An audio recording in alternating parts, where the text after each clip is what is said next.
98 FM's Dublin Talks. Call 6797 981. And good morning from Adrian Kennedy. How are you this morning? I hope everything is good with you. It is Thursday morning, the 20th day of August 2020, and we're here till midday today.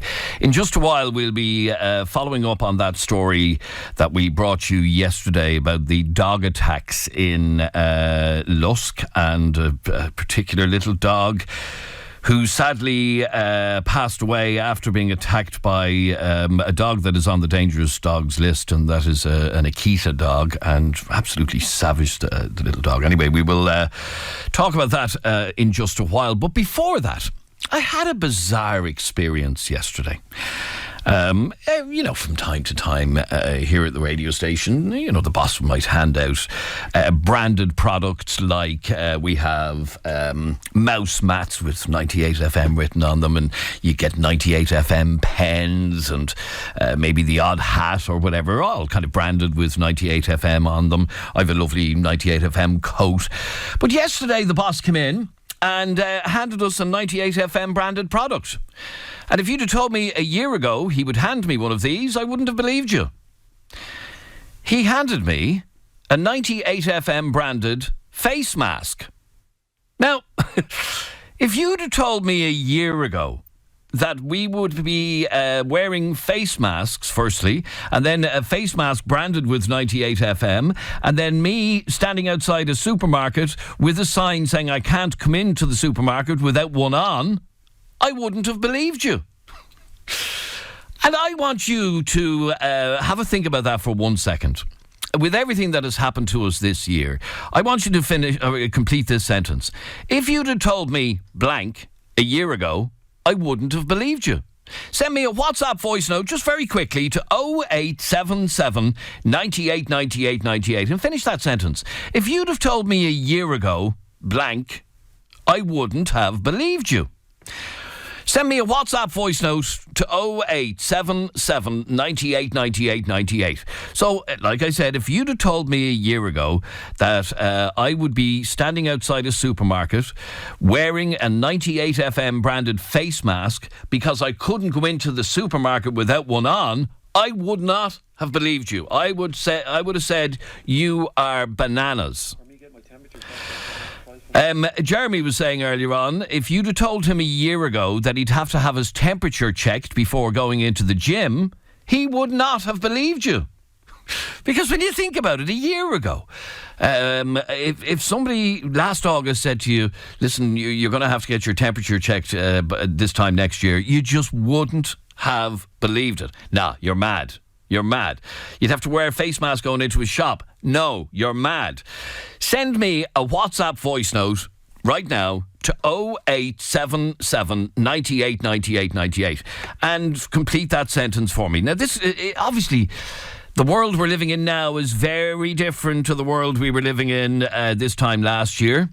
So, with that in mind, I want you to finish that sentence for me. If you'd have told me blank a year ago, I wouldn't have believed you. And send me a WhatsApp voice note to 0877 98 98 98. 0877 98 98 98. That's all I want you to do. Just finish that sentence for me. If you'd have told me blank a year ago, I wouldn't have believed you.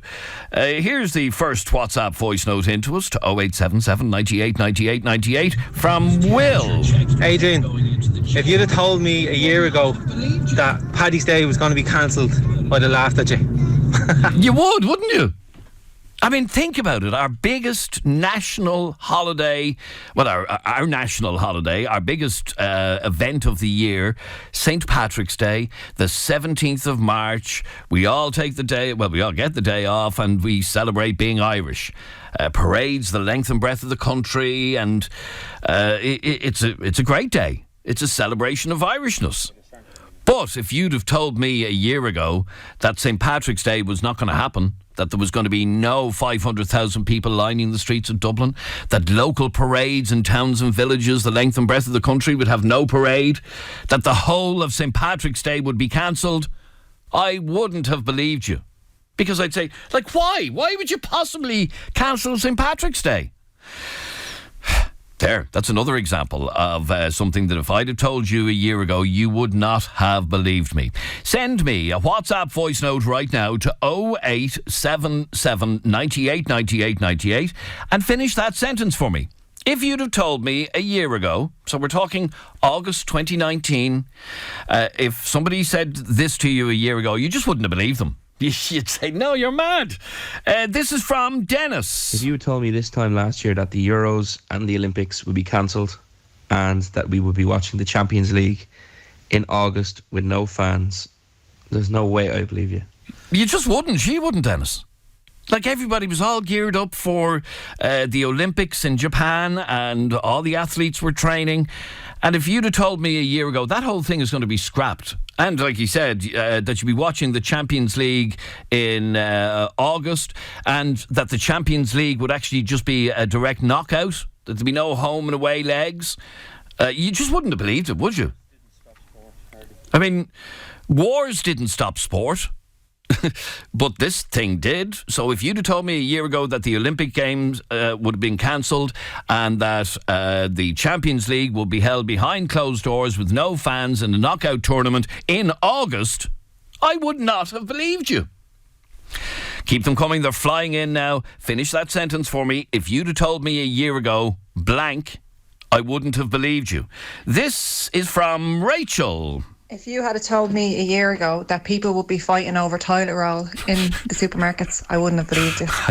It's bizarre. It really is. Now, thankfully, the whole running up the supermarket aisle to get your hand on some Jack's roll has kind of finished. But if you'd have told me a year ago there'd ever be any sort of an issue with getting toilet roll or, you know, wanting to stock up your house with enough toilet roll to last you for weeks on end, no, I definitely would not have believed you. Keep them coming in to 0877 98 98 98 like Niamh just did. Adrian, if you had told me a year ago I'd be begging for Leo Varadkar to be Taoiseach again, I definitely wouldn't have believed you. It's bizarre, actually, Niamh, the amount of people, and I'm not, I don't do politics, I don't get political, but the amount of people who have made that exact statement to me over the last 2 weeks, I wouldn't have believed that amount of people would have said, oh, I wish Leo was Taoiseach again. And an awful lot of people have said it. Sarah, you're on 98 FM. Hi, Sarah. Hi, how are you? If I'd have told you what a year ago, you wouldn't have believed me. So we were living in Australia a year ago and we thought that like we were going to stay there forever and we were really struggling over there. So if you'd have told me I'd be back in Ireland and I'd be happier than I'd ever been, I would never have believed you. So oh, right, okay. So this time last year you were in Australia? Yeah, we were there for just over 3 years. Right, and the plan was to stay there?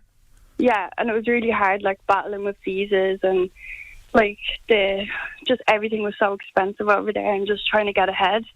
And COVID made us come home and it's been the best thing ever and I just can't believe it. Okay, so if I'd have told you a year ago that you'd be heading back to Ireland and that it would be the best decision ever, you would not have believed me?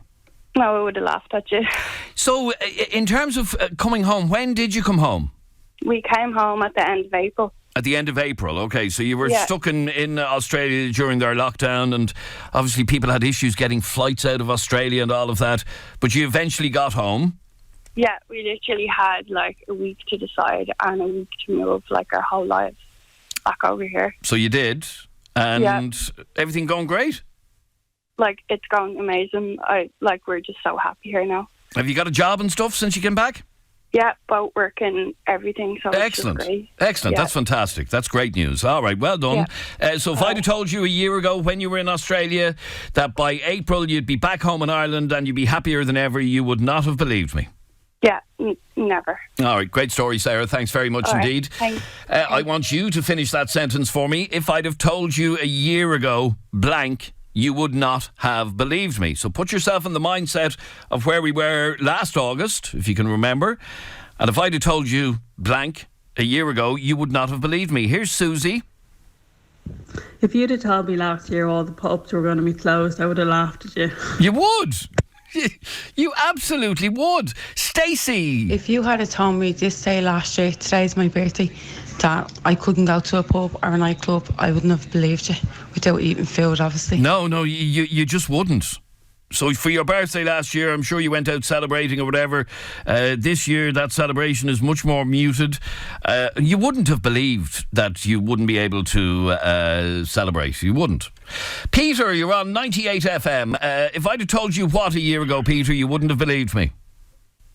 That the Three Arena Olympia Theatre, Vicar Street, we're all going to be closed for pretty much the whole year, and all concerts cancelled. I wouldn't have believed you. You wouldn't. And there were loads of good gigs planned for this summer. And yeah, if when you were buying tickets for whatever concert you were buying tickets for, if I'd have told you a year ago it's a waste of time buying those tickets because that gig's going to be cancelled, you wouldn't have believed it. No, you wouldn't. Not at all. If I'd have told you a year ago that for months and months on end there would be no event held in the Three Arena, you would not believe that. She wouldn't. Definitely not, no. No, that the Three Arena has literally, I'm sure there's cobwebs growing in the place. There's been nothing on in the Three Arena.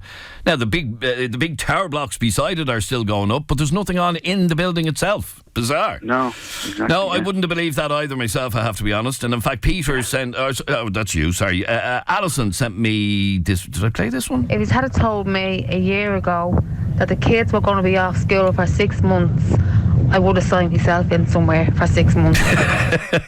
You wouldn't have believed that. You just wouldn't. Where are we now? So it's August. It is August the 20th. And if I'd have told you exactly a year ago... We did this before, by the way, and we got some great calls on it. That's why we decided to do it again. And some very different things coming in this time. This is from Will. Hey, Adrian. Will here. This time last year, I wouldn't have believed you if you said that Fair City would be going off the air. Favourite show, and I'm 28. Okay, well, if you'd have told me a year ago that a 28-year-old would have been ringing this radio station and saying I'm the biggest fan of Fair City, I wouldn't have believed you. Will. Sorry, that's Will. Keep them coming in. This is from Alan. Told me last September when Dublin won 5 in a row that we will be watching next year's All-Ireland final 1 week before Christmas. I'd have told you to lock yourself up. Thanks, Alan. You would, Alan, wouldn't you? And if you'd have told me a year ago that there would be no All-Ireland hurling final or All-Ireland football final in August and September, I just wouldn't have believed you. I would just find it impossible to believe. Dave, we were talking about the fact that if you'd have told me a year ago that I would be wearing a face mask with 98 FM's logo on it, walking into a supermarket with a sign at the door of the supermarket saying you can't come in here without one of these on, I wouldn't have believed you. Dave sells face masks. If you would have told me a year ago that I would have sold 12,000 face masks this year, I wouldn't have believed you. 12,000, that's some sale, Dave. Fair play to you. Yeah, if you'd have... Like I said, I mentioned this before, the only experience I've ever had with wearing a face mask was when we were in Beijing last year on a trip, and a lot of people were wearing them. We wore them ourselves, mainly because the air was so manky. But if you'd have told me that a year later we'd be wearing them here in Ireland, I just would not have believed you. In fact, this is from Joanne. This time last year, the first thing I would have grabbed leaving my house over my phone was going to be a face mask. I would have laughed at you because it's the most needed thing now at the moment. It really is, and some people have more pairs of socks, more face masks than they have pairs of socks. In my pocket now, I've about 3 or 4 of them, to be honest with you. So the face mask thing, really, if you'd have told me a year ago that I couldn't go into a supermarket without them, I wouldn't have believed you. Andrew. If you told me a year ago that food shopping is the most exciting outing of the week, I would not have believed you. You wouldn't. That, the trip to the supermarket was like, woohoo, we're going to the supermarket. You wouldn't have believed it. Danielle. Hi, Adrian. Danielle here. If you'd have told me a year ago that I couldn't hug or kiss my parents to keep them safe, I wouldn't have believed you. No, you just wouldn't. It just doesn't make sense, does it? Tracy. Adrian, if you had told me that I wouldn't see a live rugby Six Nations game or a Dublin match in Croker, I never would have believed you. No way. Oh, bring it back. Tracy. Thank you, Tracy. Honestly, and we said this already, if you'd have told me there wasn't going to be, I mean, what date is it? Oh, we'd have already had the semi-finals of the hurling and the football. The final, I think, would have been this coming weekend, would it? Or maybe the weekend after the All-Ireland football final would have been. If you'd have told me that it just wasn't going to happen, I would not have believed you. That something was going to stand in the way of 6 in a row for Dublin. Jean sent me this message. You had told me that this film that you're watching in the cinema is the last one you're going to see, because this time next year the cinemas won't be open at all. I'd be like, nah, go away. I wouldn't believe it. No, you wouldn't have believed it. Now, luckily the cinemas are back open. I haven't been in one yet. I know a couple of my colleagues have, and they say it's a strange sort of experience, but it's grand. It's very safe. Only problem is there's no new movies out. Because they haven't been able to make them. And, oh yeah, have a listen to this one. Hi, Adrian. Hi. If you told me a year ago that I'd be more patient in supermarkets, I'm more patient driving along, I'm more understanding when they haven't got certain things on the shelves, I wouldn't have believed it. But I am. Well, fair play, Anne. Other people are the exact opposite to you. Other people are much more on edge when they're out shopping now. Tony sent me this. Can you imagine there now at Christmas time now, all them little elves on the shelf will be wearing little face masks and little gloves. And it's true. I guarantee you somebody will bring out Elf on a Shelf with a face mask and gloves, now that you've thrown the idea out there. Yeah, you wouldn't have believed that, would you? Let's squeeze in a couple more. This is from Karen. If you had told me a year ago that I was not only engaged but had to postpone my wedding, I wouldn't have believed you. Oh, you wouldn't? Oh, no, Karen, you got engaged and the wedding was planned and it had to be cancelled. No, you wouldn't have believed that, would you? Definitely not. Les sent me this. If you would told me a year ago that people cannot go not even outside the country, but from one country to another freely, I would say you're mental and you should be locked up and throw out the key. It's true, Les. It's true. I mean, if you'd have told me a year ago that I was actually quite excited about my camper van holiday this year, which is next week, I would not have believed you. If you'd have told me a year ago that the holiday that I'd booked to go to Italy, that I wasn't going to go on that I was going to go in a camper van instead and really look forward to it, I would not have believed you. There's no way I'd have believed you that I would sacrifice my foreign holiday, which I love, to go in a camper van. And the more I think about it, the more bizarre it actually sounds. If you'd have said to me a year ago, Adrian, you're not going to be leaving Ireland at all, you're going to be having your holiday in a camper van next year, I would not have believed you. I just wouldn't. I just thought you were absolutely mad. Anyway, there you go. Thank you very much indeed, all of you, for your messages. They are some of the things you would not have believed a year ago. You just wouldn't. It's 98 FM's Dublin Talks. Sorry. One last one from Will. Hey, Adrian. Is there any chance of getting one of those 98 FM masks? They sound quality, and I'd love to have one going around all the shops. Well, here's the thing. These face masks have been produced for staff only, I'm afraid. Sorry about that. I don't even have a spare one. I got one. And it's washable, so I'll wash it. But no, unfortunately, they're only for staff. Sorry about that. This is 98 FM's Dublin Talks. I'm Adrian Kennedy. Now, on the way after the break, we had a conversation on this programme yesterday about, it was a local story concerning a spate of dog attacks in the village of Lusk in North County Dublin. But these attacks were being carried out by... Well, one particular dog attacked two little dogs. We'll be filling you in on the story in just a moment. But here's the question I want to ask. Owners of dogs that are on the restricted breeds list, and we know that there are, I think it's about 10 or 11 dogs are on the restricted breeds list. These dogs are dogs that are meant to be muzzled and meant to be on leads at all times when they're out in public. Yet, over the last couple of months, I have been on this show telling two different stories. One that happened at Alfieburn Road a couple of weeks ago, where a dog was savaged by an Alsatian and subsequently died of its injuries. And then yesterday, the story that we heard from Denise about her little dog Becky, who was attacked in Lusk last Saturday by a Japanese Akita. And that dog sadly died of its injuries as well. Now, here's the problem with this whole thing. The owners of those dogs cannot be held responsible for a dog-on-dog attack. And if you want to take a case, it's a civil case. You have to take the case. The Gardaí cannot prosecute somebody for a dog-on-dog attack. And we're asking whether or not that should be made law. We'll take a quick break. I'll remind you about yesterday's conversation if you weren't listening, straight after the break. Daily COVID-19 discussion and information. This is 98 FM's Dublin Talks with Adrian Kennedy. Now, I'll come back to our dog story in just a second, but just before I do, a call or a message came in just a moment ago, just on what we were talking about. If you'd have told me a year ago, blank, I wouldn't have believed you.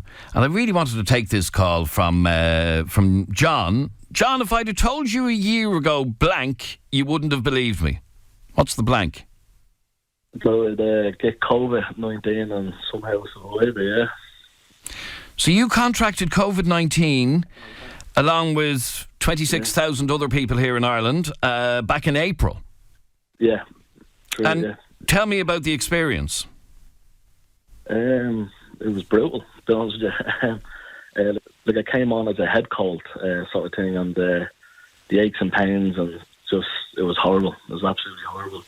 The breathing was just brutal, you know. I mean, like you couldn't really take like large breaths or deep breaths even, you know. I'm still affected by it today, believe it or not. In what way?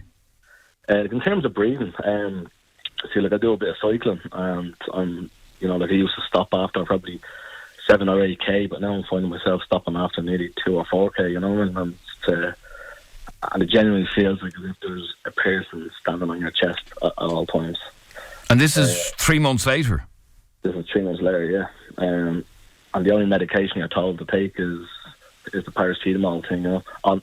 Not paracetamol, like some crappy little tablets that you're able to buy in Dunn's or Tesco or something, you know what I mean? You know, dissolving tablets, Disprin or something like that. It's fruit, like it's only fizzy flavoured water, really, you know, man.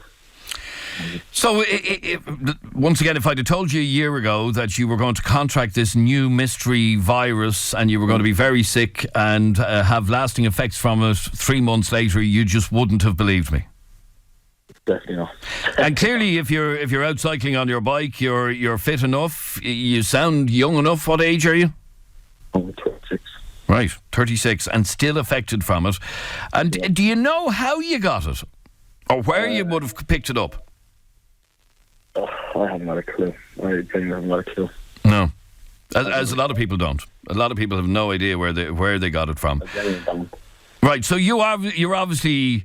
I assume, you know, people seem to have this very flippant attitude to it that, I'll be grand.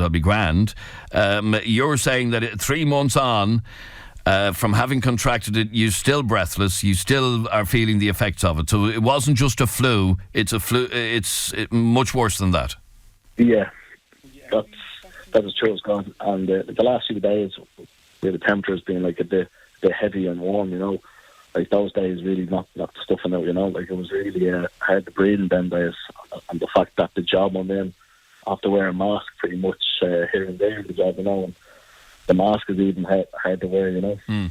It's horrible, like, you know. That is dreadful. All right. And when you were sick, obviously you went and got tested, you tested positive, and were you very sick at that time, or were you nearly over it by the time you were tested? I rang the D-Doc on the Saturday at Maximum, and they told me to ring the doctor on the Monday, like my GP on the Monday, and I got the test done for the Tuesday, and my test results came back on the Wednesday, and then was basically told that I had it, 100% had it. Then it was horrible. So I had to make my way into Handball Alley, and I had no energy whatsoever. I got in the back room of my house, and I'm literally like 10 steps away from the bathroom, and I had to stop 3 or 4 times. God. I had no energy whatsoever. Right, well, if that's not a warning to people, and what do you say? Because one of the problems that we have, and I mentioned this a moment ago, is that some people aren't taking this seriously enough. Think, I'll be grand, I won't get any symptoms, not a bother. You're a young, fit man. You got dealt a fairly hefty blow from this virus. What would you say to people who aren't taking it seriously enough? Cop the fuck on, basically. Seriously, like it's if this thing is able to kill people and affect people who don't actually smoke, or it takes the shock out of you completely. Like, I'm still affected by it, and like a little 3 months later, it's horrible. It's horrible. Like all these parties are going on. They understand, but if you need to, do the social distancing right, All right, well, like I said, you're part of a strange club of people that we would never have even thought would exist this time last year, and that's the 26 or nearly 27,000 people who've contracted this virus that we know of. There's probably several thousand that we don't even know of that had it. But you are over it. You are still having effects from it, but you obviously appealing to people to take it a bit more seriously. You don't want to get this, basically, is the advice. I don't know if I'm able to get this again or whatever, but I truthfully would not want this again. It's a God honest truth. Like as I said, it absolutely rocks the socks off you. You can't sleep at night. You have pains and aches all over your body completely, and it's the shortness of breath. And then, if you turn on social media and you see the death numbers, and it's just it messes with your head. It's more of a psychic thing. It's horrible. All right, John, I really appreciate you sharing that with us because, like I said, I mean, it is less than 1% of the Irish population that have contracted this. It's still a significant amount of thousands of people, but a lot of us don't know anybody personally who had it and haven't, even heard many people speak about it. It's good to hear that story from you and that warning. And as a matter of interest, did people treat you any differently over it? The guy felt embarrassed about it, because there were people that were affected and dying from it. But when I went back to work and I told people about there was more people that that were rallying around, that were doing favours for me. Then they were bringing food up to the house and this and that. It was good that side, but still, the whole 3 weeks off was just horrible. It's crap.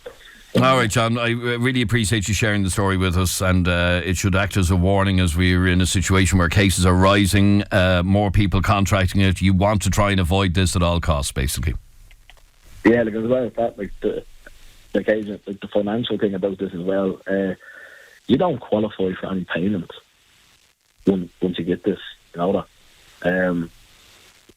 COVID payment is only for if your job has furloughed you. You have to wait until you're better and fixed up and patched up to go back to work to actually qualify for any social welfare as well. Oh, right. So when you're out with this, you're not technically getting paid. It's up to the discretion of your job to pay it. The guy's getting paid a small bit, and then after the COVID, then I had to claim, and that took another 5 weeks to 6 weeks to get the money back off the social welfare. Right. It's that aspect as well. Okay, wouldn't have believed it a year ago, as you said. I hope your recovery continues, John, and that you do eventually get completely over this. But thanks very much indeed for talking to me. I really appreciate it. All right, thank you. There you go. We don't get to talk to people that often about the virus because, like I said, in the grand scheme of things, a small percentage of the population have been directly affected by it. Less than 1% have contracted it. But, as you've just heard, you don't want it. Now, I will come to our dogs conversation straight after the break.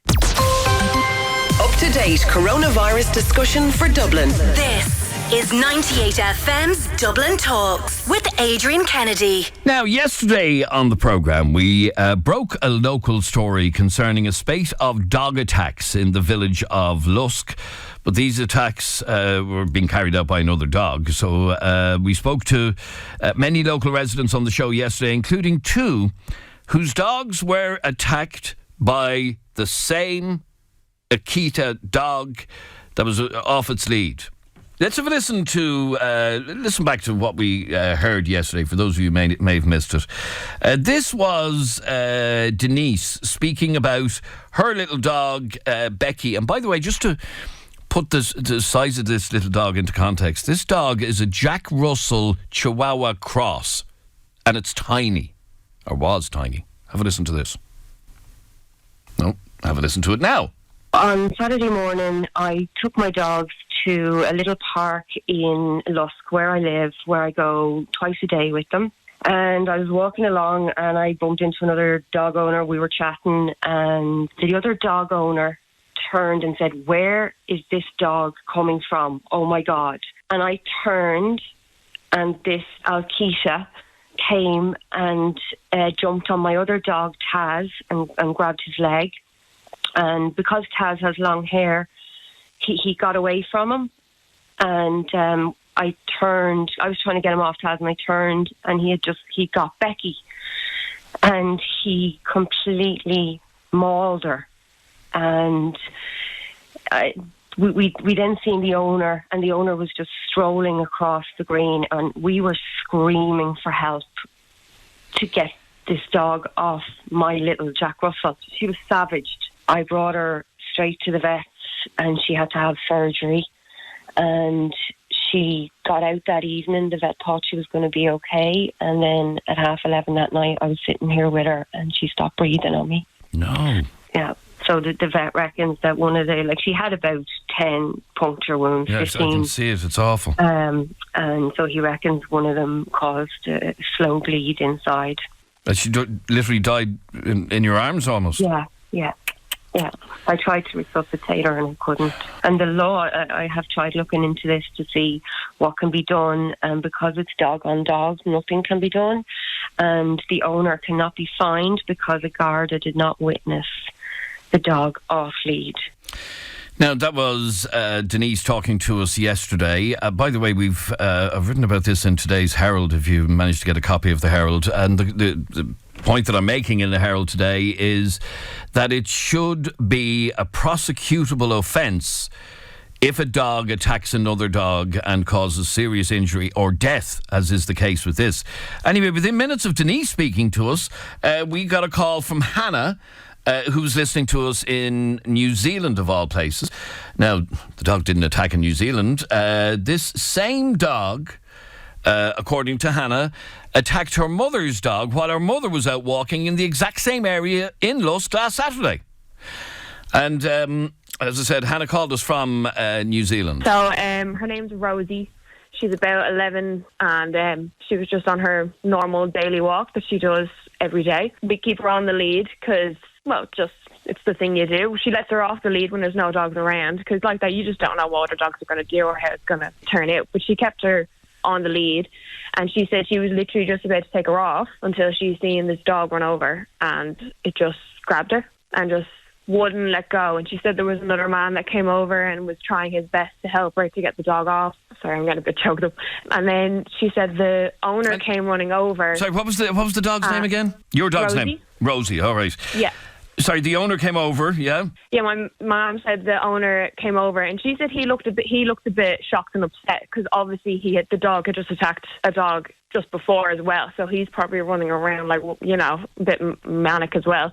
But she said he came over and he was trying to get the dog off, but the dog let go and he just told her to run. So my mum just ran home with the dog, and she didn't realise at the time how bad our dog was, because she's got kind of a thick coat. She's also a Jack Russell, which is quite ironic that this dog attacked two Jack Russells. And then they brought her to the vet and they shaved her, and obviously seeing the damage that was done, which is obviously the pictures that you've seen, it basically looks like a lion's just slashed her straight across the back. And this was the exact same dog that went on to attack Denise's dog, Becky. Pretty sure it attacked Denise's dog first and then ran to ours, or either way, it was one straight after the other, because my mum said she could actually hear screams when the dog ran off, as if the dog had ran to other people. And we heard how, sadly, Becky passed away. How's Rosie? She's doing okay. She's quite chubby because she loves her food. So the vet actually said because she's got a little bit of fat on her that she's very lucky that nothing was punctured. If she had been a skinnier dog, she probably wouldn't have made it. Okay, now, once again, to put this into context, this happened last Saturday in Lusk, in Dublin, and by all accounts, it was the exact same dog that attacked. And here's the question that I want to ask you.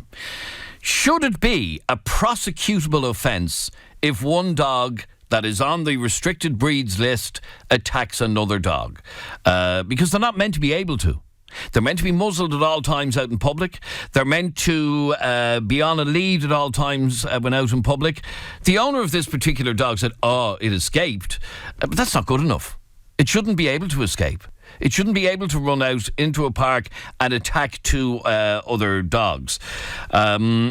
And I'd like to hear from you on 6797 981. Now, Catherine volunteers with Husky Rescue Ireland. And Catherine, at the end of the show yesterday, we just didn't have enough time to finish the conversation with you. What was your reaction, firstly, to those two stories?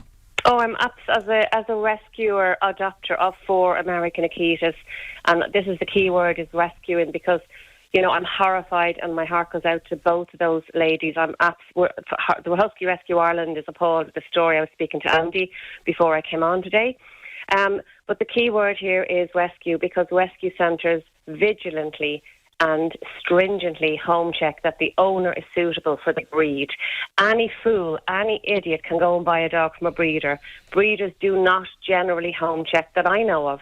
They don't home check. They don't advise you to neuter the dog, keep the dog as part of the family, train the dog. Obviously, if the dog is on the restricted list, keep the dog on the lead at all times. Don't break the law. My 4 dogs live with cats. Children can kiss my dogs on the lips. Now, I have a new rescue male dog. I'm training him in. The 3 girls I have, absolutely perfect, but I spend a lot of time training them. And if you have a dog on the restricted list, if you have any dog, should be kept under control. And I do think it should be a prosecutable offence, and the owner should be punished. It's not the dog's fault. It's an unsuitable owner who bought the dog as a puppy, maybe as a status symbol or for whatever the reason, and then the dog gets too big or a baby comes along and they throw it out the back. This is what's wrong in this country. Our rules around animal welfare are abhorrent and they need to change. Okay, let's just focus on this particular incident. And in fact, I mentioned already, only 3 weeks ago, maybe 4 weeks ago. Oh, I know, yeah. We had another woman on telling us an almost identical story that happened Helena, at Alfieburn Road. Yeah, Helena's a friend of mine. Oh, right, okay. Horrified, so she told us that almost identical story. Yeah. And that German Shepherd is still off the lead in Fairview Park. We have called the warden. Helena has absolutely done her best to get the guards involved. And the law says that, it's a dog-on-dog attack and nothing can be done. And it is wrong. That German Shepherd, generally German Shepherds are good dogs. That dog is in the wrong owner. I can't say too much, but the owner is wrong in this case. It's an unsuitable owner. He shouldn't have any dog, this man. Okay, and obviously we don't want to specifically identify somebody, but... No, I'm not identifying them. Like I said, the one thing that has shocked me over these couple of stories is that... and they know who owns the dog that attacked these dogs in Lusk. The guards have been told, and the guards have said, no, there's nothing we can do, dog-on-dog attack. My question is, should that be a specifically punishable offence that the owner can be held accountable if their dog... Yeah. Absolutely. The owner, but I must specify here, I do animal training and healing, which I give donations to Husky Rescue Ireland. I work a lot with Akitas and dogs like that. It's always the owner. Now, there's an odd brain-damaged dog, which it comes from overbreeding, which we would like to see stringent rules about breeding. But we would like breeders, if they sell dogs, to have to home check, and that the owner has to be suitable for the dog. And this dog is not at fault. This dog could be rehabilitated with the suitable person or rescue centre. The owner absolutely should be responsible. Every owner should be responsible for their dog. And agreed, but so say Should we have a specific offence that the owners of dogs like this can be prosecuted before the courts without it just being a civil matter? Absolutely. And then I think less people will go out and just, you know, on a flahulach go and buy a puppy or buy a dog. You know, this is what I have to stress. Please rescue, because rescue centres will home check. A lot of people say we're too strict. We want the dog not to be let down again if they've already been dumped once. We want the dog to go to a suitable owner who has experience with the breed, who has time to put into the dog, who will train the dog, who will socialise the dog, who will bring the dog in to live in the family home. Obviously, not just throw your dog at the back, which is what happens to a lot of these dogs. And I heard a bit of the story. The owner said he escaped. But escaped from where? You know, dogs should not be left out the back on their own. They shouldn't be. Well, certainly out the back on their own that they can escape from. Oh, I know. They should be in the home with the owner where you can see, you know, what your dog is doing and spend time with them, train them, socialise them. But, I mean, my heart just goes out to that woman. I mean, it's awful. And can I just say something for people with dogs in general? I carry a hairspray in case another dog is off the lead and comes at my dogs, which are on the lead. I live in East Wall as well. People know me walking my dogs. If I see a small dog or anybody who looks nervous, I cross the road. And my dogs are perfectly trained, and I would trust them with a newborn baby. But I cross the road. I wouldn't put anyone under stress. But if a dog comes round the corner off the lead and goes for my dog, I have a hairspray, and I would advise everyone to carry a hairspray. It's not a bad idea at all. It's ridiculous that we have to even think that way. But it will save a life. Okay, but while you manage to spray the dog, then the owner hopefully gets it under control. The other thing is, if a large dog attacks a small dog, there's many ways to stop the attack. You lift their back legs. If you can at all, lift the back legs, they will open their jaw. Spray them in the face, up their nose, in their eyes if you have to, in their mouth. It's awful, and I love animals and I love dogs, and I would hope I'd never have to do would that make a dog run off, or would it not just make him more vicious? No, it would stop him. He would open his mouth. I mean, it would save the life of, say, like a small Yorkshire Terrier that was in the jaws of a large dog. You know, a spray him in the face, he would, 99% of the time, he would open his mouth. Okay, stay there for 1 second if you can, please, Catherine. 6797981. I got this message a moment ago from John, who lives in Lusk, near where these attacks last weekend took place. Hi, Adrian. Myself and my partner live in the area of Lusk where these attacks happened. We've 2 young children, both under the age of 2, and she's terrified to even bring them out for a walk in the park or go anywhere for fear of this massive dog just coming over and attacking her or the kids. Like, we've been locked up for months with COVID and told we can't go outside, and now, you know, she's locked in the house because she's afraid to bring the kids out. Which is ridiculous. Absolutely ridiculous. And like I said yesterday, I have 2 dogs. We've been going for walks all across North County Dublin, and I'm afraid now to go to Lusk in case one of them gets attacked. Luke, you're on 98 FM. How are you, Luke? Hi, Adrian. How's things? Good, thank you, Luke. What did you want to say on this?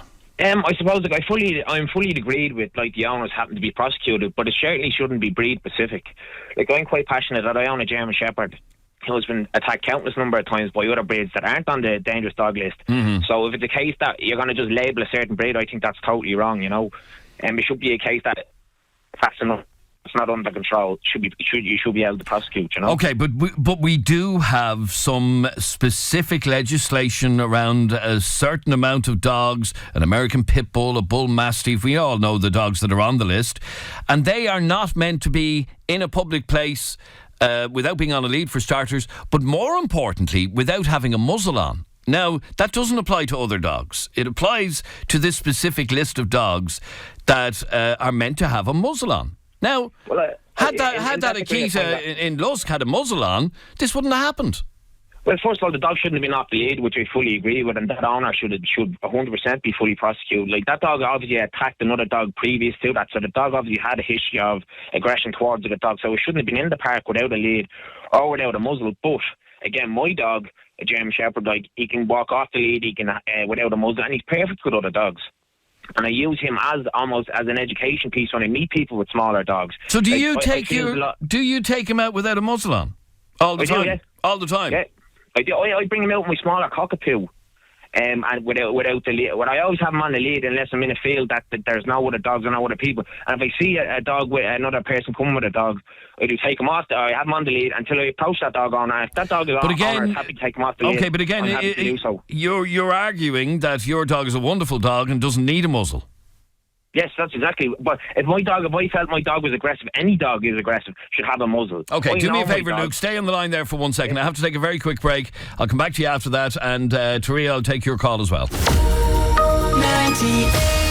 It's 11 o'clock across Dublin. Good morning. This is Adrian Kennedy. This is 98 FM's Dublin Talks, and this is Emma with Thursday's top headlines.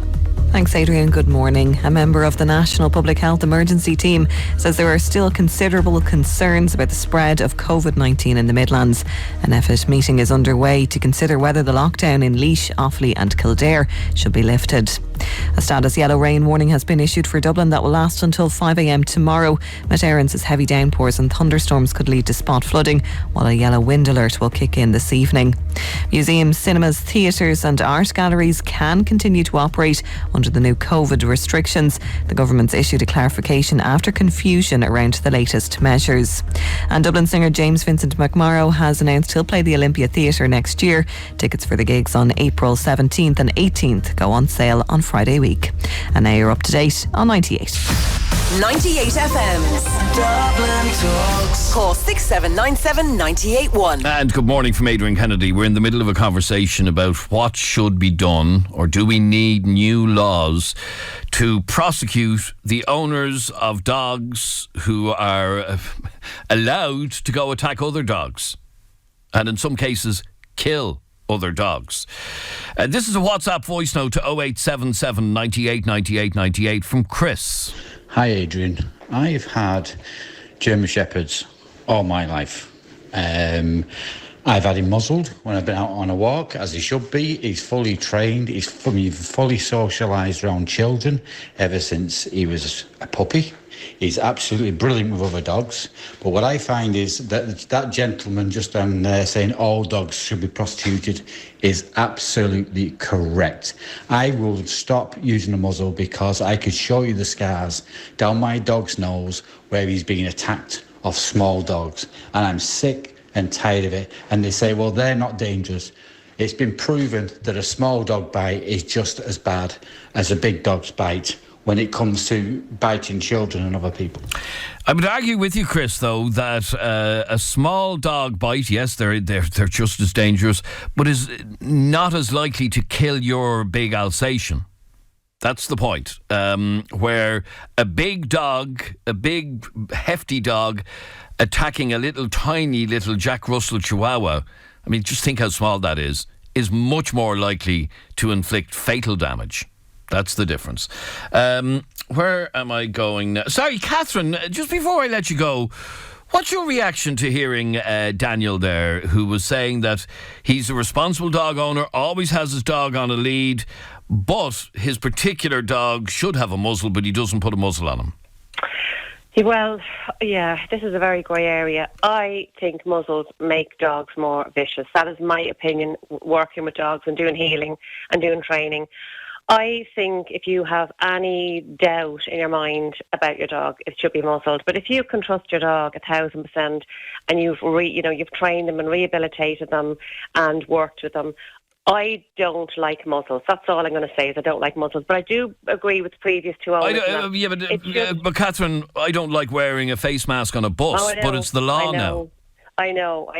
But look, if we could change the root of the matter. The root of this problem is people buying dogs from breeders, not being home checked, unsuitable owners. These poor dogs, it's not their fault. I would plead with people to adopt, never shop. You will be home checked. You will be made sure that you are a suitable owner, a suitable person for the Akita or the Husky, as in Husky Rescue. They're the main two dogs. We have German Shepherds as well. We've had all types of dogs over the years. Mainly, Andy takes the pound dogs, the Akitas and the Huskies. They're rehabilitated home, they're neutered, We home check so strictly.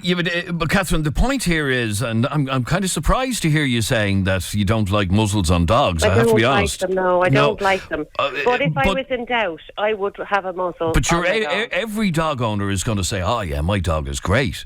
Do you know what I mean? I'm sure that guy in Lusk, if you were to ask him, the owner of that Akita, would say, "Oh no, he's a grand old dog, not a bother on him." I know, well, he can't be a grand dog if he's attacked and killed dogs and attacked. He can't be. But you never know until it first happens. That's the point I'm making. But okay, so my 3 female dogs, I go to the beach and they play alongside Yorkshire Terriers, Jack Russells, little Pomeranians, no problem. Absolutely no problem. And I agree with what that last caller was saying about. Breeders. No, I agree with what that caller was saying about little dogs attack as well. They run at my dog. However, the difference is a little dog isn't going to inflict a death bite on a bigger dog. It's just not.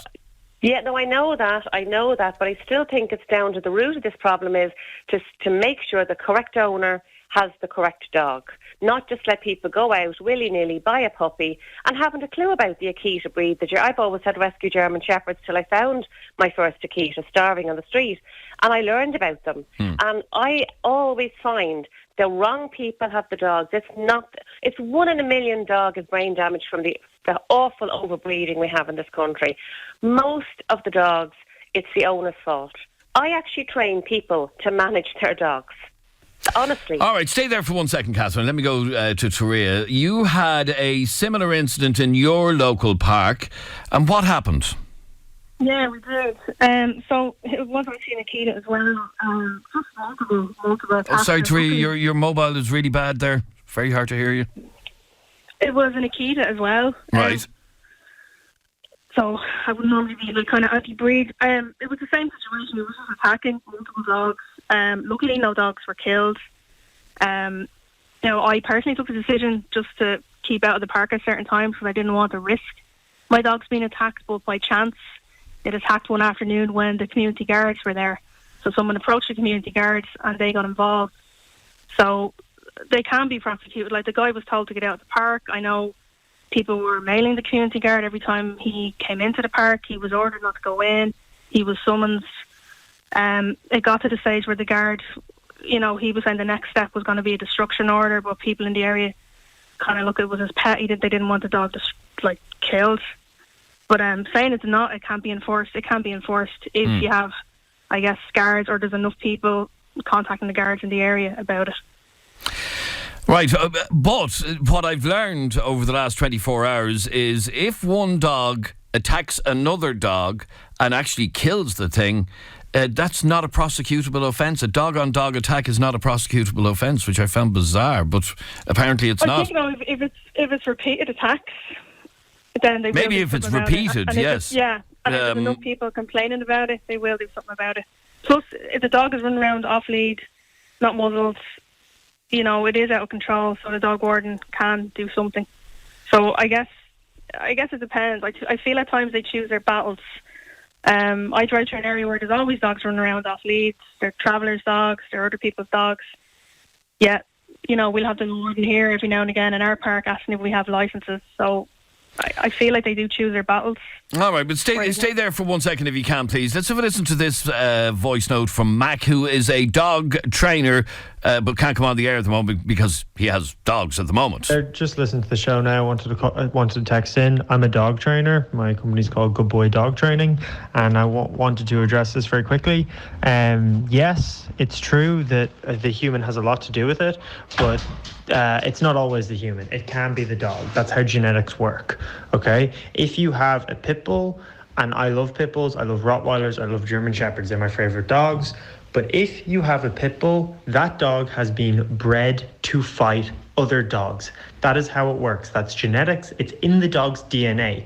Now, that will always be somewhere in the dog. Now, you can train, absolutely, and you can manage it and work some impulse control, but you can't fog yourself and say genetics aren't a thing in dogs, because they are. Genetics play a huge part in humans as well as dogs. So I'm not for labeling dogs as aggressive just because of the breed, but a German Shepherd is going to do a lot more damage than a Cocker Spaniel.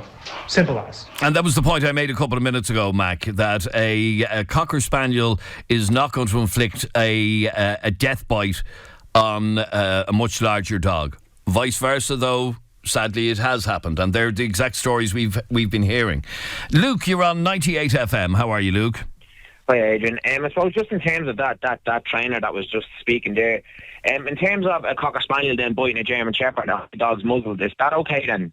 Shouldn't No, but he's not going to kill him. He's not going to be able to kill him. He's too small. But that's still okay then, is it? Like, no, nobody said has no right to do it. And again, with a muzzle, and I think the lady and Chris Bow kind of mentioned it earlier as well.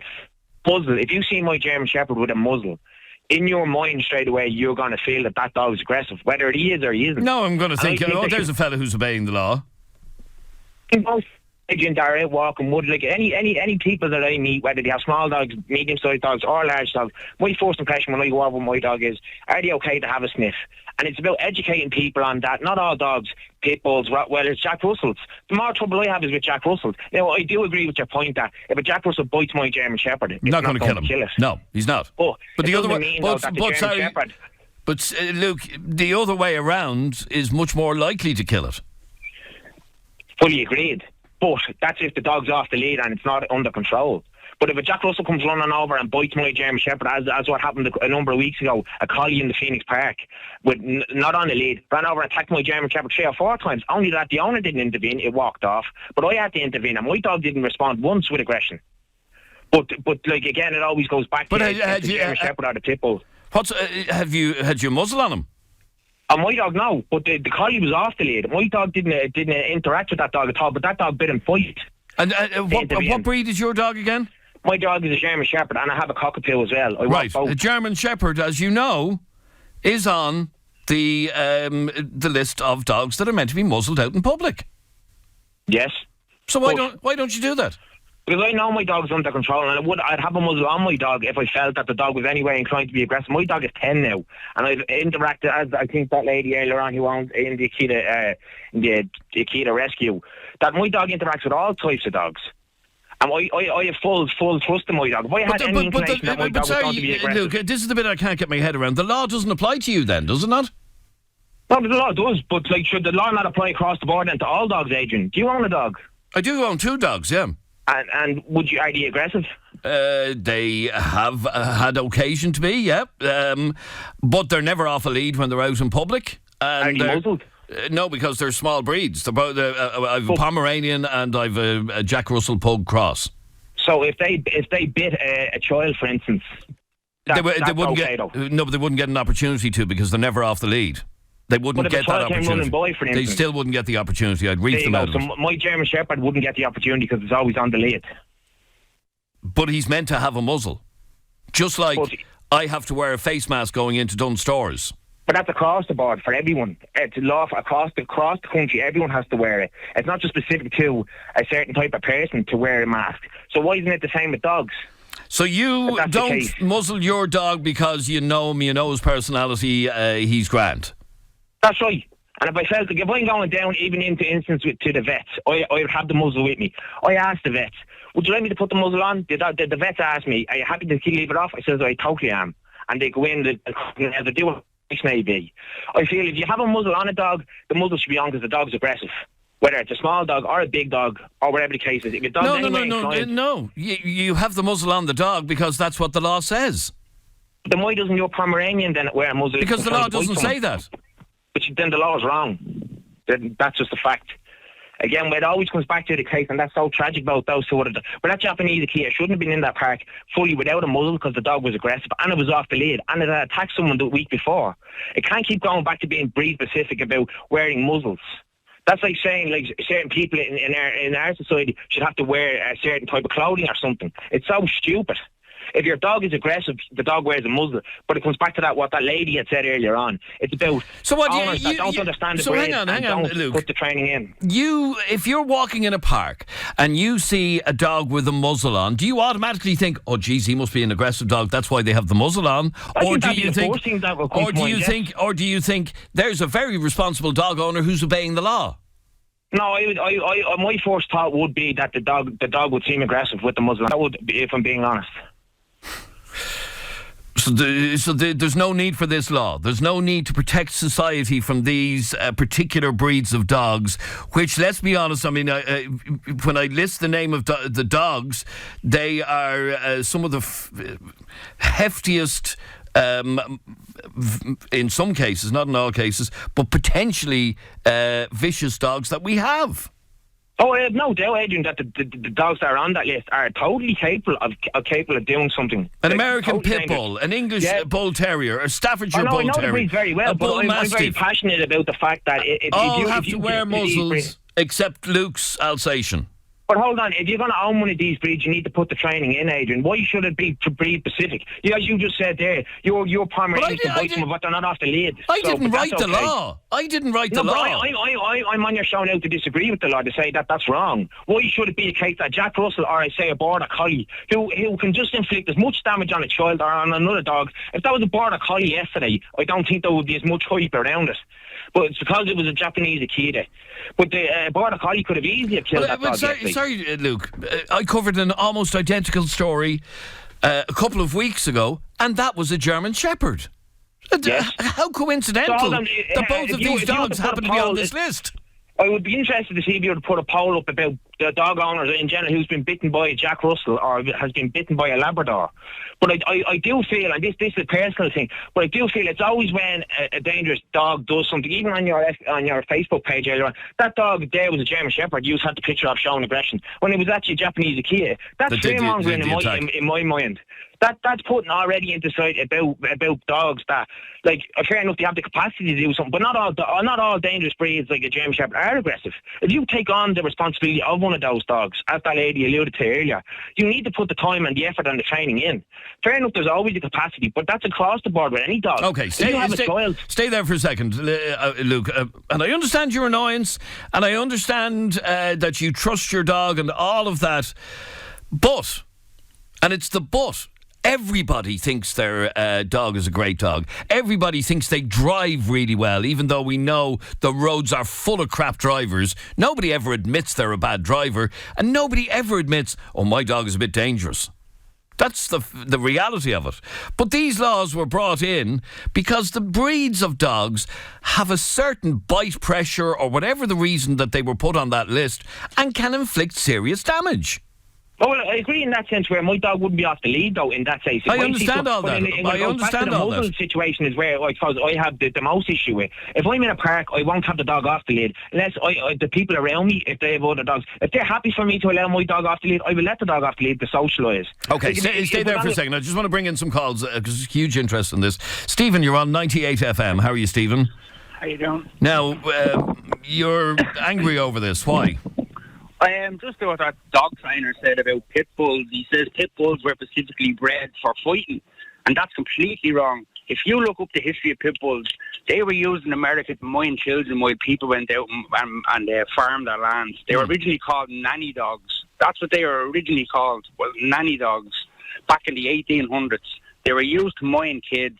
It was an article from Sports Illustrated that branded the dog a bad breed because of its stamina and, as he said, its bite force and how powerful that it was. And just because people, like, I'll be honest, because scumbags had them dogs and were breeding them for fighting, that's where they got the name for fighting. So that man shouldn't be training dogs when he doesn't know anything about dogs. Well, his point, and this is the guy who sent the WhatsApp message, his point was that it is in their DNA. That was his argument. It's in every dog's DNA to fight, and it's in our DNA to turn around and bite back. It's in everybody's DNA. It's just totally wrong what he said about dogs. I will defend my dogs. I love my dogs. I treat them well. I wear the harness all the time. I spend a lot of money on harnesses and muzzles and all that. But it's just it's a sticky situation as you come down to the little dogs as well. Like I've a Jack Russell at home as well, and she's actually worse than the pit bulls. Yeah, but again, Stephen, and I've two dogs, two small enough dogs. They've fought each other. They can be aggressive. Yeah. But the fact of the matter is that our small dog attacking a huge dog is not going to kill him. Not a chance. I understand that. Where the big dog, one bite on little Molly and she's gone from a big dog. Yeah, well, the dog, that Akita shouldn't be off the lead, and there should be more of an investigation into that. And I totally agree that this he actually should be brings prosecuted. this brings me back to the point of the conversation in the first place, that we don't have any laws to punish somebody for a dog-on-dog attack. That's just the fact of it. So even the Gardaí in Lusk know the owner of that dog. The Gardaí in Lusk have been shown a video of the attack, and there's still nothing they can do. It's a civil matter, which I think is ridiculous. Yeah, well, so do I. I think whoever's in charge of would it be the TD or the Minister for Farming, or I don't know which minister would be looking after things like that for animal welfare and all, but maybe the law should be rewritten and something should be done about it. People should be held responsible. It's probably not the first time a dog is being killed in that park. Absolutely. All right, Stephen, let me bring in a couple of WhatsApp voice notes before we wrap this up. This is from Laura. Hi, Adrian. All these people walking their dogs afraid of that other Akita should order a pepper spray from Wish or Geek or wherever and carry it with them. And if the dog comes over, spray its eyes. And it's not going to want to fight then after that. I have 3 dogs, walk them every day, and I never walk them without it. And by the way, that man should be prosecuted because he's walking his dog off lead. The dog is supposed to be walked on lead, even in a park. Thanks. I just got a message a moment ago. We were talking about Denise's dog Becky being attacked in Lusk last Saturday. My husband was the person who was talking to Denise when the dog got attacked. He now walks our 2 Shih Tzus carrying a baton. Until we know that man's dog is totally under control, our estate is on high alert. I hope the story of us covering this has gotten back to the owner of that dog and that he actually has the bloody thing under control. This is Paddy. Adrian, it's like people with their kids, you know. Oh no, my kid wouldn't do that. My Johnny wouldn't do that. And it's the same with the dogs. Put your dog on a lead and put a muzzle on your dog.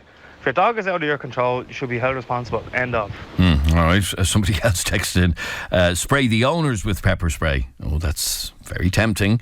Amy sent me this message. Adrian, I really agree with that as well, about all dogs coming under the same rules. Like, it's not the dog at the end of the day, it's the owner. And how they train their dog, and I don't think it's fair to penalise certain breeds because they're bigger and scarier looking. Like that guy just said, his Alsatians or his German Shepherds are beautiful dogs. You know, I know some of the nicest dogs, and they're on the restricted list. So I think the rules definitely do need to change, and owners absolutely should be prosecuted. That poor woman lost her dog, and that guy is getting off scot-free. And I wouldn't be bringing my child out for a walk. I certainly wouldn't be comfortable if I seen that American Akita coming towards me. I had a run-in with one of them before where it wound itself around my dog and was actually because it got frightened itself and the owners hadn't got a muzzle on it. But I'm nearly sure they're on that list as well that have to be muzzled. I might be wrong, but I think they're one of the ones that have to have the short leash and the muzzle on them when they're out in public. Amy, thank you. Sarah. Adrian, just on the dogs with the muzzles now. Last year I was in Austria, and dogs are allowed on their trams or trains, in some restaurants, in a lot of places. And I was a bit taken back because I do have a bit of a fear of dogs. But I actually did not hear one dog bark. I think only once actually the time I was there. They all have to wear muzzles so that they can go into places. So I saw a Yorkie with the tiniest muzzle, and in all honesty, any dog I saw had a muzzle on, but was nice and docile because they're just used to it. And in all honesty, it completely nearly works, and I don't see why people just don't use muzzles, and then you don't have to think the dog is aggressive if it's part of your society. That's just the way I think I would look at it, really. Just got a message in a second ago. Regardless of the breed of the dog, the minimum expectation on an owner should be to have their dog under effective control on a lead or not. Surely the solution is more legislation making owners legally accountable for the actions of their dogs, regardless of size, breed or temperament. And maybe you're right. maybe owners do need to... Well, I firmly believe owners need to be held accountable for the lack of control of their dogs. One final message from Emily, who's a dog walker and groomer. I've worked as a dog groomer, dog walker and boarding dogs. The most irresponsible dog owners are the ones that let their dogs off a lead outside of a dog park. The dog is outside of the owner's control and they have to take full responsibility for whatever that dog does when outside of their control. This needs to be a criminal offence. I also do not believe in stretch leads. I think they should be taken off the shelves. No owner can control their dog on a stretch lead, including small dogs. Anyone that has a big dog should not be allowed to buy a stretch lead. This is Emily in Tala. Thank you, Emily in Tala. I'll have to have a think about that one because I have a stretch lead myself for our dogs, and depending on where we are, I let it go really far. But maybe you're right. Maybe you can't have a sufficient enough control. Although if I see other dogs coming along, I do pull the stretch lead back in again. So anyway, all right. Thank you very much indeed, all of you, for your calls. You're listening to 98 FM's Dublin Talks. This is Adrian Kennedy. And after the break, we'll be revealing some pretty shocking statistics about domestic abuse. The sound of the city, from Balbriggan to Blanchardstown. This is 98 FM's Dublin Talks with Adrian Kennedy. And we're here until midday today. Lockdown has been pretty tough for most of us. But as tough as it was, can you imagine what lockdown was like for a woman living with an abusive partner? All of a sudden you're stuck in the house with an abusive partner for weeks and weeks on end. You've nowhere to go, and neither does he. So it comes as not much of a surprise that domestic abuse cases skyrocketed during the last few months, particularly during April, May and June when we were under lockdown. An anti-domestic abuse charity has received almost 50% more calls since the coronavirus pandemic began compared with the same period last year. Women's Aid, which provides support to women experiencing domestic abuse, had received 6,561 calls between the beginning of March and the end of June, an increase of 43%. So I want to find out a little bit more about this. I'm joined on the line by Sarah Benson, who is the CEO of Women's Aid. Sarah, good morning and welcome to 98 FM. Let me ask you firstly, were you surprised by that increased call volume? Well, we were and we weren't. We had initially, I think all across the world, all of the domestic violence services kind of held our breath because we were really worried that the constraints which all the COVID restrictions were going to put on those living in an abusive environment would make it even more difficult to reach out and access support. So we threw a lot of effort into raising awareness of the availability of our national free phone helpline and other services. And so that seemed to counteract. And initially we were seeing, no drop.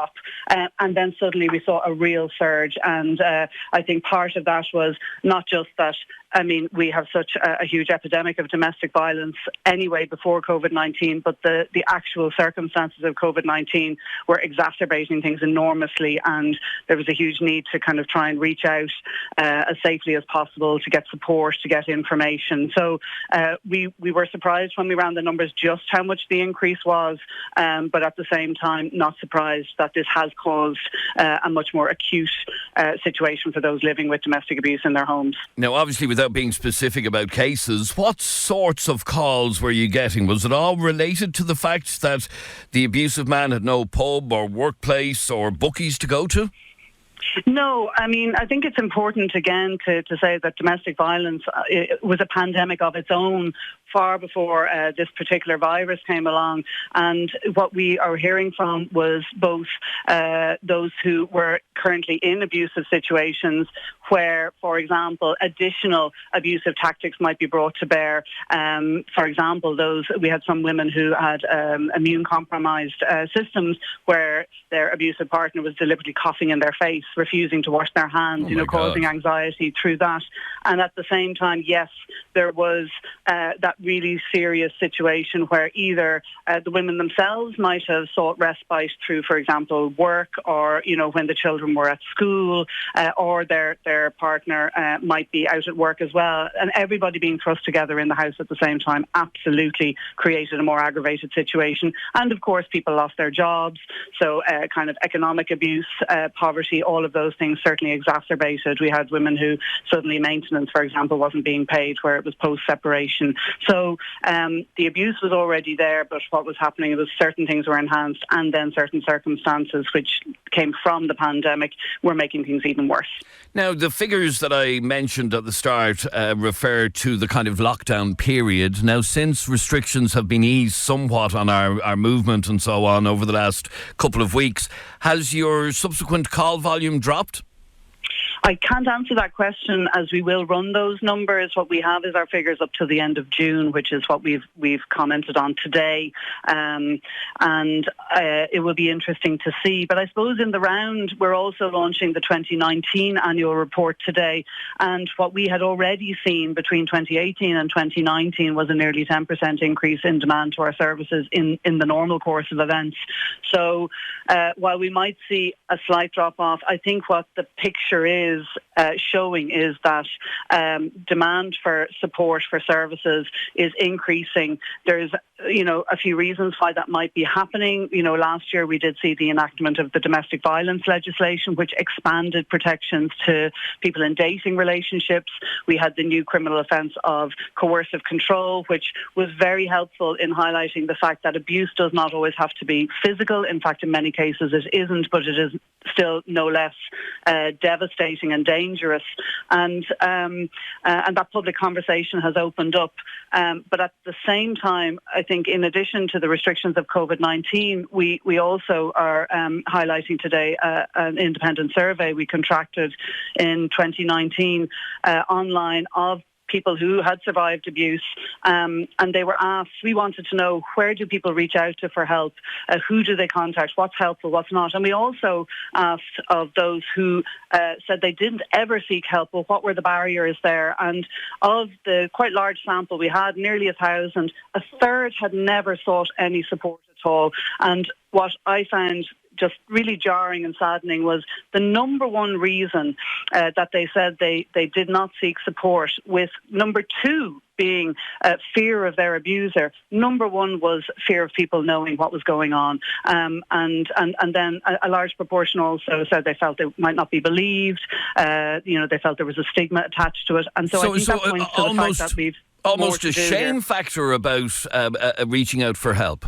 Yeah, absolutely. Fear of, if someone says they're frightened of people knowing what's going on, what's implicit in that is that, that there is some kind of shame. And I think what we're also wanting to highlight today is that abuse is never the fault or the responsibility of the person who is being subjected to that abuse, that violence. It is the responsibility of the perpetrator. And, the increase we're seeing in accessing our services does point to, a greater confidence in reaching out and accessing support. But this survey tells us that we still have an awful long way to go. I mean, those feelings don't come from nowhere. They are kind of socially ingrained. They come from cultural messaging. And we are all making great strides in talking about domestic abuse, talking about sexual abuse, talking about consent. But if those who are subject to it themselves are more fearful in 1/3 of instances of the stigma that might be attached to them, even more so than the fear of the person who may be, incredibly abusive towards them, then that's really worrying and something that we need to take on board. Okay, now your helpline number is, and I'll give it out a couple of times, 1800 341 900. If a woman is in an abusive relationship and maybe has never reached out for help, as we just discussed, what sort of help can you offer at the other end of that phone line? Well, the National Free Phone Helpline can do a number of things, but in the first instance, it is a really great resource for somebody who is hesitant about reaching out, isn't sure of what's going on, wants to perhaps have a very safe, confidential sounding board. They don't have to give their name. They don't even have to say where in the country they are. But it's an opportunity to have somebody there who will listen, who will believe, who will support, but won't push, won't, kind of make suggestions as to what you should or shouldn't do, but create that environment where somebody can say, look, this is what I feel is wrong, but I'm not sure. And then if somebody is in a situation where they need follow-on supports, we have our own face-to-face supports. There are supports all over the country. Our helpline signposts to every other service in the country and other services, sexual violence and other supports. So we can refer on, we can make direct connect calls. We can give information around getting protective orders if that's the route that somebody wishes to go. And I think primarily it is a great starting point, that anonymous, confidential space. And, I've been on helpline myself over the years, and that is one of the things that's hugely valuable, is that chance to say, okay, I just need to try and get my thoughts clear. Because when you're in an abusive situation, it's not single incidents, it's a pattern of abuse that grinds the victim down, the woman down, and sometimes you just can't see the wood for the trees. So it's that place to kind of sound things out. And what I'd also say is our helpline is also a resource for those who are friends, allies, colleagues, relatives of people they may be worried about. And we will get a proportion of our calls from them because they're saying, I think there's something not right here, but I don't know what to do. How do I approach this? How do I say something? And so we're a resource there as well. Okay, so making that first step, or taking that first step of picking up the phone and calling 1800 341 900 involves no commitment. You can end the call if you want, but it is a first step. Absolutely. And indeed, we would sometimes have women phoning the helpline who'll say, sometimes we get what's known as kind of silent calls, where somebody might ring and they just aren't yet able to speak. Even saying the first word can be difficult. And they say, well, I rang 3 or 4 times and I couldn't even speak before I actually then engaged in the conversation. And, our workers would be at the end of the line saying, it's okay, take your time. There's no pressure. We are there to work with women at their pace, to just allow them the space and then give them whatever information and resources they need, because information is power as well. And I'd also signpost our website, womensaid.ie, has a huge amount of resources, and that's also where we have an instant messaging service which runs through fixed hours 7 days a week, and that's an even more anonymous, discreet resource if somebody wants to simply chat by text. It's also a resource for those who perhaps are in constrained situations where they don't want to be overheard, perhaps if they're abusers in the next room. And of course, perhaps somebody who's deaf or hard of hearing, it's a resource for them as well. So we try to be as accessible as possible. And our helpline also has an interpreting service which can access an online translator or interpreter in over 170 different languages. So, we're there for anybody, and what I'd always say is, if you feel something is not right, pick up the phone, because, sometimes people are saying, well, there's people in much worse situations, and then you hear what's going on for them and you're like, well, that's actually, possibly even an incredibly dangerous situation. If in doubt, pick up the phone. No obligation. You don't even have to give your name. All right. The number once again is 1800 341 900 and the website is womensaid.ie. Sarah Benson, CEO with Women's Aid, thank you very much indeed for talking to us on 98 FM. Thank you, Adrian. And we're not forgetting that men also deal with abusive relationships. We just happen to have been talking to Women's Aid because they're the ones that brought out these statistics. We are very well aware, and many of you have texted in, please don't forget the fact that men are abused as well. And the equivalent organisation, if you're in that situation and you're a man and you're affected by an abusive relationship, the equivalent organisation is called Men's Aid Ireland. And their telephone number is a Dublin number 01 55 43 811. That's Men's Aid Ireland. Their website is mensaid.ie, and their helpline, their confidential support service helpline, is 01 554 3811. This is 98 FM's Dublin Talks. I'm Adrian Kennedy. On the way after the break, it's something that's become so popular lately. Why are so many people swimming in the sea? And if you're one of the people who does it, where do you do it? We're back in a sec. The sound of the city, from Stony Batter to Stepaside. This is 98 FM's Dublin Talks with Adrian Kennedy. Are you somebody who has taken up the new hobby that loads of people seem to have done of late? Swimming in the Irish Sea. It's something we've never talked about before, but lately, going by social media anyway, everyone is swimming in the Irish Sea. Regardless of the weather, it could be piddling rain, the seawater could be freezing. Thousands of Dubliners are all stripping down and putting their swimming clothes on and hopping in for a swim. At Sea Point, the 40-foot, Bray, Killiney, Sandymount, anywhere.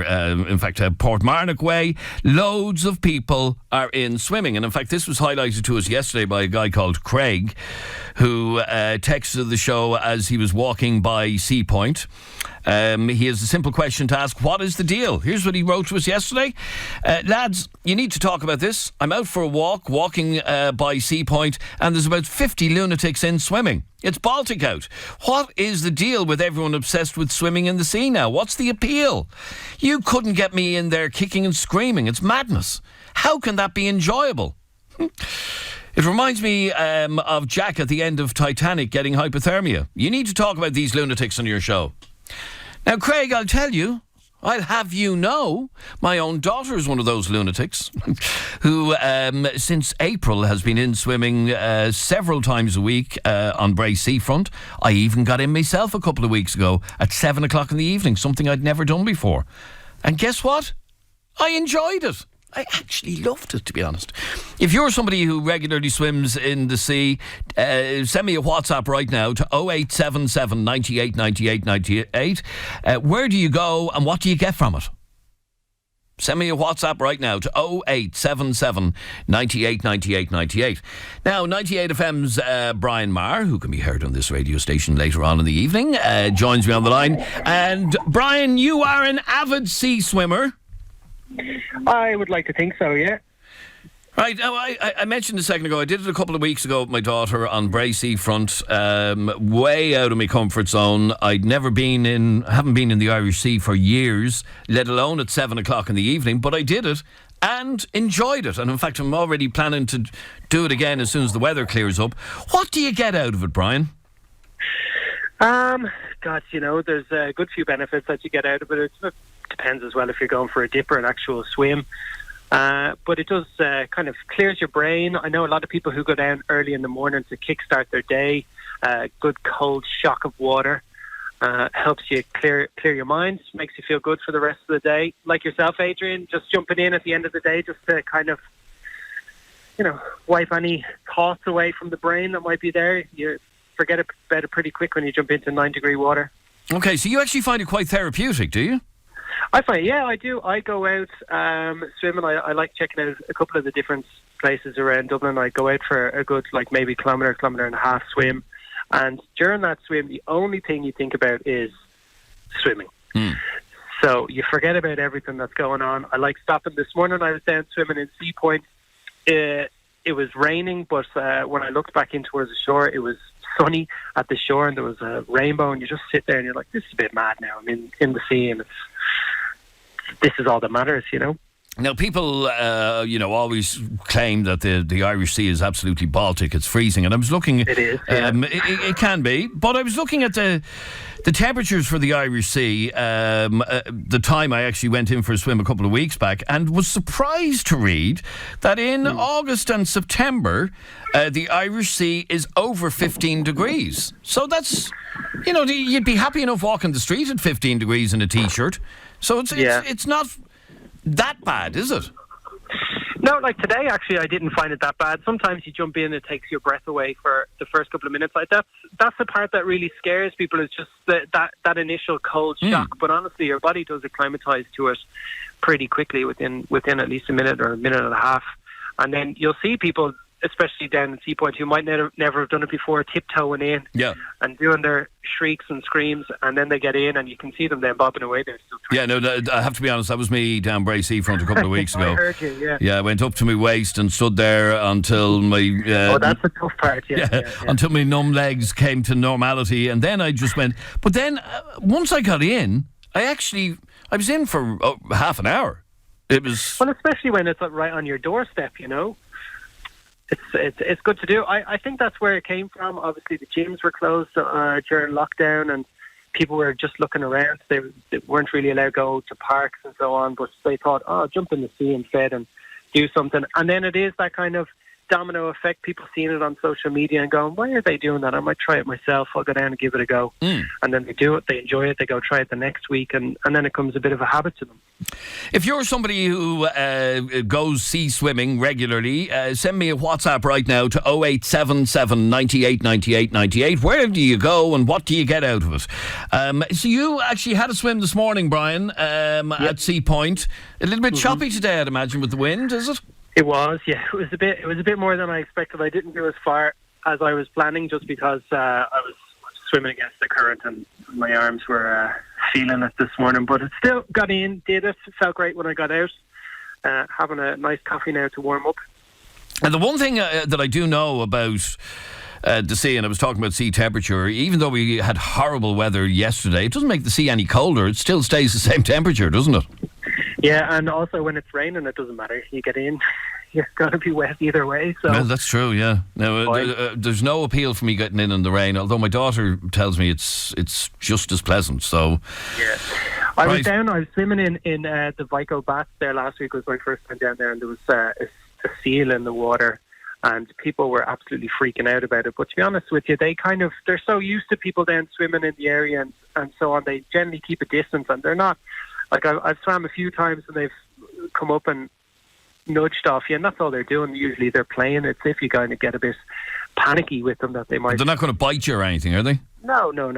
Well, unless you, unless you do get aggressive with them, you might give them a kick in the snout by accident. But generally they're just there curious to see what's going on. Why are these people in my water and I'm not out in their land? All right, Brian, so you would recommend giving it a shot? 100%. Yeah. And I was swimming, actually. There was a woman down in Sea Point this morning who goes every single morning, and she was 75. Really? And in fact, I have noticed that it is the ones that are the hardy souls are the more mature. Yeah. It's when the temperatures start dropping, are people still going to be giving it a go? No, it's certainly not me. I'm looking at we were talking about how at around this time of the year, in August, September, the temperature is over 15 degrees in the Irish Sea, but that plummets as low as 8 degrees in January and February. No, thanks. No, you're grand. I'll pass on it. All right, 98 FM's Brian Maher, thank you very much indeed, and enjoy the swimming. And a lot of messages coming in. I am in Kilkenny, but I travel down to Dunmore East for a swim. That's a bit of a hike, but yeah, okay. Dunmore East, down in County Waterford.